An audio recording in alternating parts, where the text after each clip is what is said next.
Olá pessoal, bom dia, espero que vocês estejam bem e se cuidando por conta dessa pandemia do coronavírus, tá ok? Dando continuidade, vamos para a aula 6 e o slide 12, onde fala sobre as fontes de recrutamento. Uma vez que as descrições e análise de todos os cargos da empresa estiverem prontas, aí então é hora de buscar os candidatos que estejam mais próximos do perfil do cargo e da empresa. Eu não uso o termo aprovar e reprovar, e sim buscar pessoas que estejam mais próximas do perfil do cargo, da empresa e do gestor. Então, dentro do slide 12, fontes de recrutamento, se o cargo for simples, o selecionador acaba escolhendo algumas alternativas aqui para divulgar o cargo. Se o cargo for de maior complexidade, então é necessário que se busque outras fontes de recrutamento. A primeira aqui, conforme vocês estão visualizando, é o remanejamento interno, ou seja, antes de ir para o recrutamento externo, você faz um processo interno, colocando em edital, respeitando os requisitos do cargo, ok? Caso não seja possível, então aí você vai fazer um recrutamento externo. Para que seja feita essa seleção interna, é necessário que haja uma política dentro da organização favorável a isso, onde os gestores liberam os seus colaboradores para um crescimento, uma valorização. Tudo bem?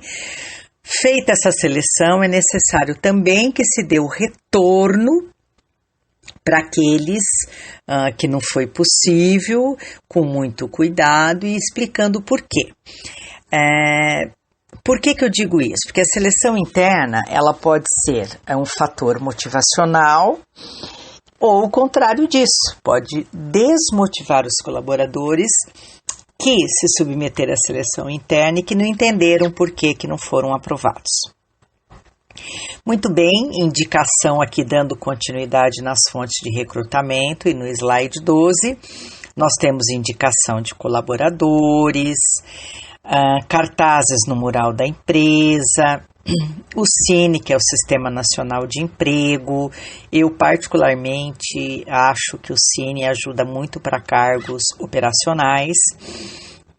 Depois nós temos os sindicatos, associações de classe, entidades associativas como SESI, SENAC, SENAI, SESC, escolas de ensino regular, técnico e universidades, como é o caso da nossa instituição Unopar, que tem o canal Conecta, não é? Onde vocês todos têm o currículo cadastrado e muitas empresas em Londrina também já se cadastraram neste canal, de extrema importância para todos nós.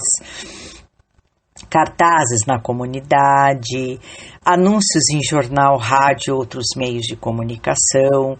Existem rádios, né, que fazem essa divulgação sem custo. Agências de emprego e consultoria especializada. Não sei se vocês sabem o funcionamento, mas as agências de emprego, uma vez que elas indicam currículos para a organização, à medida em que fecha, à medida em que a empresa contrata um desses currículos, ela cobra aí uma taxa de 50% valor do primeiro salário do colaborador, porque ela tem que fechar esse currículo na empresa, né?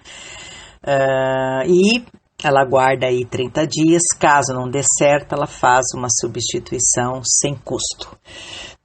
Internet e redes de relacionamento, muito utilizada pelas organizações, lembrando, pessoal, né, que hoje, a grande maioria das empresas, né, não para cargos operacionais, mas cargos nas áreas administrativa, financeira, comercial, seja lá o que for, se utilizam muito do LinkedIn para contratarem. No LinkedIn de vocês é interessante abrir uma conta, não tem custo nenhum, para que vocês possam deixar o currículo de vocês ali.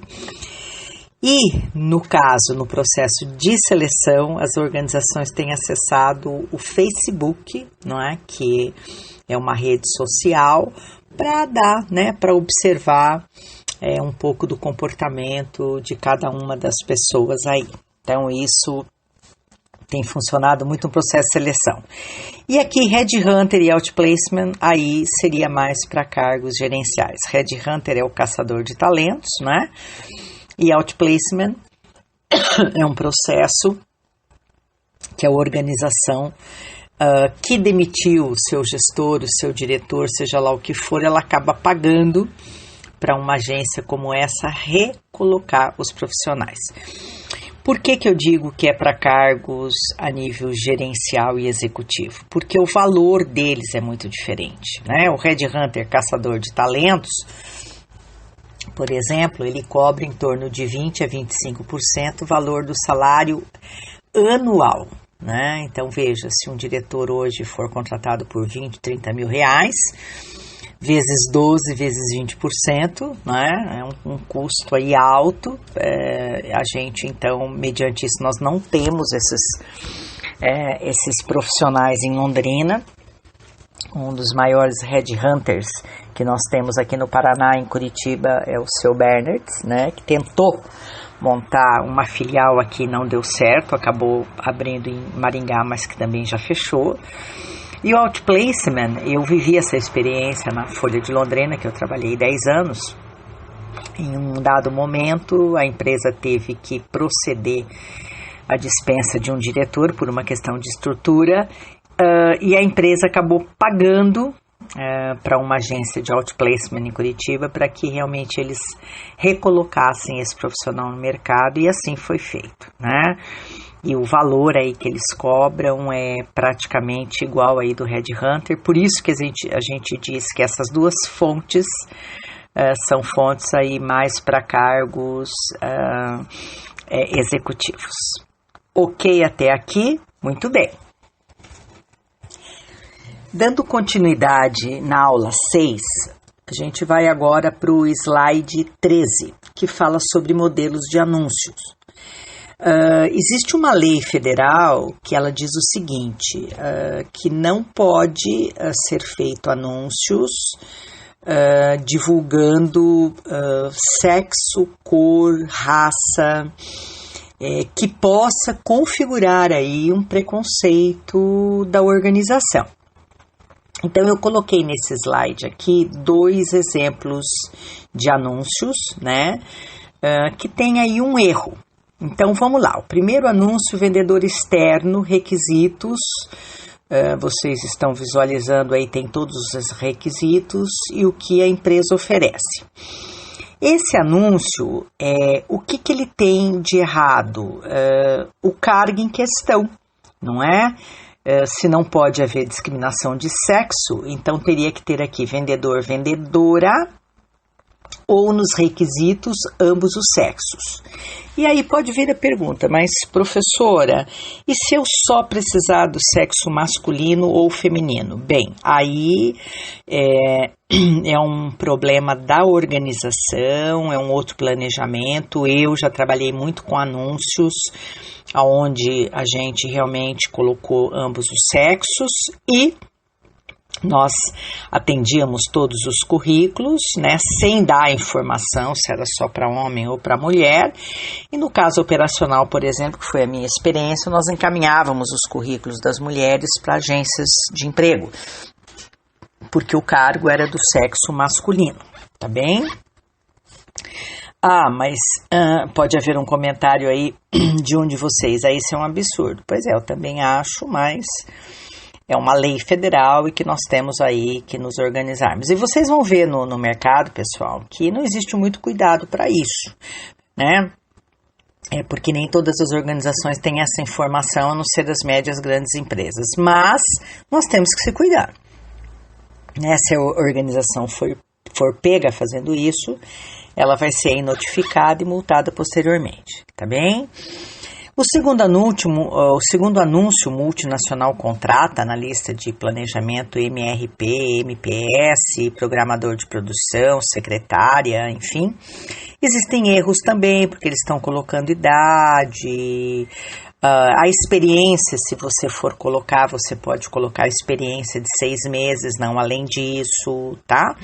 Então, lembrando, lei federal, você não pode divulgar em nenhum meio de comunicação, jornal, rádio, redes de relacionamento, seja lá o que for, algo que fale sobre sexo, idade, raça e cor, tá? O que pode ser colocado, né? O cargo, dentro dos requisitos, aí a experiência até de 6 meses, o grau de escolaridade, algumas competências comportamentais, como é o caso aqui desses anúncios mostrando, veículo próprio pode, embaixo, interessados que cumprem os requisitos exigidos devem enviar currículo detalhado, ok, né? Lembrando que também não é possível mais pedir a fotografia, né? Mas se eu quiser colocar no meu currículo, pode, uma fotografia 3x4 escaneadinha, mas os anúncios não podem pedir. Pretensão salarial pode pedir? Pode pedir, né? A empresa aí, ela pode pedir, no caso aí, a pretensão salarial. No slide 14 e no slide 15, a gente fala aqui sobre o termo competência. Então, aqui no 15, no 14, existem algumas definições aqui por alguns profissionais da área, conceito de competência que parece tão simples, mas que tem toda aí uma complexidade. Maria Odete Rabaglio, aqui no 14, no slide 14, que é uma psicóloga, ela fala que competência é um conjunto de conhecimentos, habilidades e comportamentos que permitem ao indivíduo desempenhar com eficácia determinadas tarefas em qualquer situação. Maria Rita Gramigna, que é uma outra psicóloga, diz que competência é o conjunto de habilidades, conhecimentos e atitudes que contribuem para uma atuação de destaque e de excelência em determinados contextos. E assim por diante. No slide 15, dimensões da competência, né, ele mostra aqui de uma melhor forma, né? Você já deve ter ouvido falar do chá, né? Que o chá é o conhecimentos, que são todas as informações e os conceitos que cada um de nós recebe no dia a dia, habilidades, seria a técnica, o fazer, e atitudes, o comportamental. Então, aqui conhecimentos e habilidades são competências técnicas, que eu disse lá atrás, no áudio anterior, que vocês avaliam através do currículo, e atitudes são competências comportamentais, que é o mais difícil de desenvolver nas pessoas. Por quê? Porque depende de cada um. Então, vocês, alunos, dentro de uma instituição de ensino hoje, vocês estão desenvolvendo as dimensões da competência de vocês. Por quê? Porque vocês estão recebendo informação o tempo inteiro, né? Vocês colocam a mão na massa dentro do trabalho de vocês e vocês também estão desenvolvendo o atitudinal, né? Que são competências aí comportamentais, como a questão da comunicação, habilidades sociais, flexibilidade, resiliência, entre tantas outras que nós temos. Então, para que haja um bom resultado, as pessoas precisam buscar a competência dentro do que fazem. Ok? Essas 3 instâncias estão entrelaçadas e precisam estar realmente para que eu possa dizer que eu sou competente dentro daquilo que eu faço. Se vocês me perguntassem, professora, uma pessoa que tem as competências técnicas, conhecimento e habilidades para o cargo em questão, mas não tem um atitudinal, uma pessoa A e uma pessoa B, que não tem os conhecimentos e as habilidades requeridas, mas tem o atitudinal, se mostra uma pessoa disponível, motivada, com interesse em desenvolver na empresa, entre outras competências, a empresa hoje ela contrata com mais facilidade quem? O B, não é? Que tem o atitudinal. Por quê? Porque, na verdade, a empresa vai encaminhar para cursos online, presencial, para que ele possa desenvolver as suas competências técnicas. É assim que o mercado ele vem aí se desenvolvendo no momento, tá bem? E para encerrar aqui a aula 6, nós vamos falar sobre o slide 16, tá? Que fala sobre o perfil das competências. Então, veja bem, um perfil de competências compreende levantar o chá, que a gente acabou de falar, e praticamente podemos dizer que avaliamos no indivíduo as competências técnicas e comportamentais. Foco da seleção no passado, competências técnicas, que é o que diz respeito o quê? A tua formação, a tua experiência, os cursos que você fez. Quando eu, professor, entrei no mercado lá atrás, o foco era esse, competência técnica. Bastava você ter um curso superior para que você entrasse na organização e ficasse. Hoje é muito diferente, né? O foco são as competências comportamentais, como a gente está vendo aqui. Foco da seleção hoje e futuro, competências comportamentais. Ele dá alguns exemplos aqui, né? Iniciativa, criatividade, habilidade de relacionamento, liderança, negociação, empreendedorismo, espírito de equipe, agilidade, empatia, foco no resultado, comunicação verbal, enfim. São algumas competências aqui. Então, o que a gente costuma dizer? Que se o profissional tem as competências comportamentais, ele fica dentro da organização. Se ele não tiver e não buscar desenvolver, ele está fora. Nós não estamos aqui dizendo que está certo, que está errado. Nós estamos aqui deixando claro para vocês, né, como que o mercado está se comportando. Tá bem? E o que vocês poderiam treinar, né? Nós não estamos em sala de aula exatamente, mas o que vocês poderiam treinar, né? Verificarem alguns anúncios, modelos de anúncios, né? A Folha de Londrina, principalmente no domingo e na quinta, ela traz vários exemplos de anúncio. Verificar como é que as empresas estão se comportando em relação a isso, né? Treinarem aí alguns cargos simples em relação a algumas que fontes de recrutamento vocês utilizariam, como por exemplo um cargo de produção, quais as fontes, um cargo nível administrativo, que fontes vocês utilizariam, assim como para gestão de pessoas, né? Pensarem um pouquinho sobre isso, acho que seria importante para vocês consolidarem aí o conceito. E também pensarem aí, cada um de vocês, no cargo de cada um, né? Que competências aqui vocês acreditam, avançando, né, para o slides aí 17, que competências dessas aqui o cargo de vocês requer? Acho bem importante, né? Vocês fazerem um treino em relação a isso, tá bem? Então a gente encerra aqui a aula número 6 e a próxima semana, então, a gente vai ter a aula número 7 a partir do 18º slide. Pessoal, muito obrigada, um bom dia, uma boa semana, fiquem com Deus.